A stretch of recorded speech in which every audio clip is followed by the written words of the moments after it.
I'm Ruyu Chen. I'm a postdoc at the Digital Economy Lab at Stanford. Well, we focus on AI and future work, basically to understand what has been AI changing on the current labor market.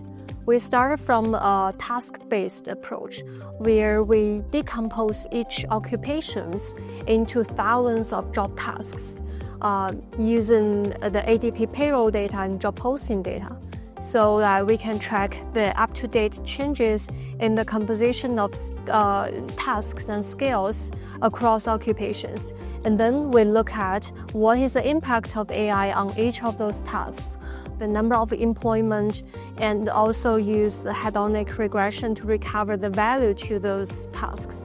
In this way, we'll be able to know with the Gen AI, the disruptive change brought by generative AI, which skills have higher value and higher demand versus which skills are shrinking or declining.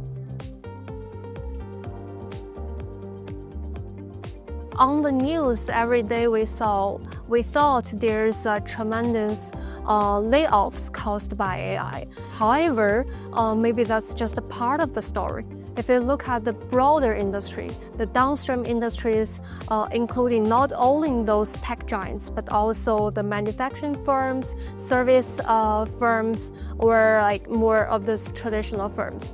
So the overall employment of developers, for example, did not change as tremendous as in the tech sector, which means it takes time for AI to replace people.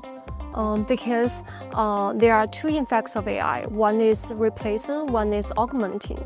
So actually for many of the occupations, we find both the effects on the worker.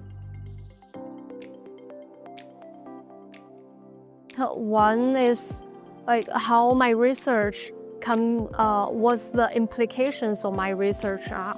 So to predict the value of Gen AI adoption at different sectors, and also for worker trainings, like which set of skills will be more valuable, this is something I need to think more.